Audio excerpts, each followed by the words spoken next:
তেলেঙ্গানার রাজ্যপাল জিষ্ণু দেববর্মাকে আজ সূর্যমণিনগর মন্ডলের পক্ষ থেকে নাগরিক সংবর্ধনা দেওয়া হয়। এই নাগরিক সংবর্ধনা সভায় মুখ্যমন্ত্রী অধ্যাপক ডাক্তার মানিক সাহা এবং স্থানীয় বিধায়ক তথা বিধানসভার উপাধ্যক্ষ রামপ্রসাদ পাল রাজ্যপাল জিষ্ণু দেববর্মার হাতে শুভেচ্ছা স্মারক ও মানপত্র তুলে দিয়ে সংবর্ধনা জ্ঞাপন করেন। অনুষ্ঠানে মুখ্যমন্ত্রী বলেন, জিষ্ণু দেববর্মা হলেন রাজ্যের প্রথম ব্যক্তি যিনি কোন রাজ্যের সাংবিধানিক প্রধান রাজ্যপাল পদে আসীন হয়েছেন। তা রাজ্যের জনগণের কাছে অত্যন্ত গৌরবের বিষয়। তিনি বলেন, 5 বছর রাজ্য সরকারের উপমুখ্যমন্ত্রী হিসেবে কাজ করার সময় প্রশাসনিক ক্ষেত্রে তিনি সৃষ্টিশীল অবদান রেখেছিলেন। অনুষ্ঠানে তেলেঙ্গানার রাজ্যপাল জিষ্ণু দেববর্মা বলেন, নাগরিক সংবর্ধনা পেয়ে তিনি গর্বিত। সেই সাথে রাজ্যের মুখ্যমন্ত্রীর কাজকর্মের প্রশংসা করেন তিনি। অনুষ্ঠানে উপস্থিত ছিলেন বিশিষ্ট শিক্ষাবিদ অভিজিৎ ভট্টাচার্য।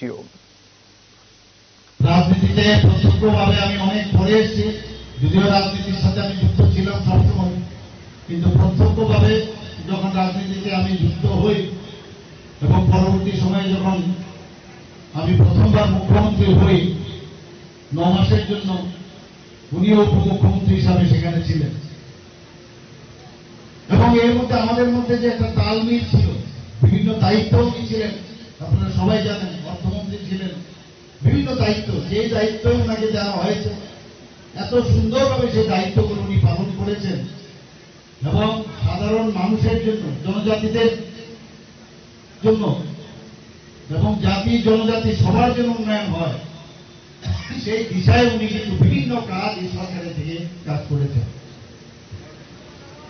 এবং আমাদের জন্য একটা গৌরবের বিষয় যে যত ছোট রাজ্যের মধ্যে ত্রিপুরা 3য় স্থানে আছে, সেই রকম একটা রাজ্যের থেকে আমাদের শ্রী জিষ্ণু দেববর্মা মহোদয়কে তেলেঙ্গানার এত বড় রাজ্যের রাজ্যপাল করা চাকরির কথা নয়, এটা স্বপ্নের মতো।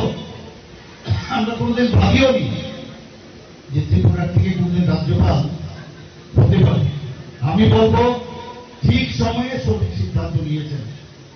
আপনাদের মুখ্যমন্ত্রী বা আমাদের ত্রিপুরা রাজ্যের মুখ্যমন্ত্রী আমার বহুদিন আগে ছিলেন, ওনার সঙ্গে পরিচয় আমার। উনি ত্রিপুরা রাজ্যের রাজনীতিতে একটা নতুন পদক্ষেপ নিয়েছেন। আমরা ভাবতাম রাজনীতিবিদ হলেই জটিল হতে হয়, আমরা ভাবতাম রাজনীতিবিদ হলে কি হতে হয়, খুব জটিল চরিত্রের লোক হতে হয়। কিন্তু আমি ওনাকে আজকে 40 বছর ধরে চিনি, ওনার হৃদয়টা খুব বড় এবং জটিলতা মুক্ত, সেটা আমি বলতে পারি। খুব কম মানুষই বলতে পারবে। ওনার সঙ্গে পরিচয় আমার বহুদিন আগে।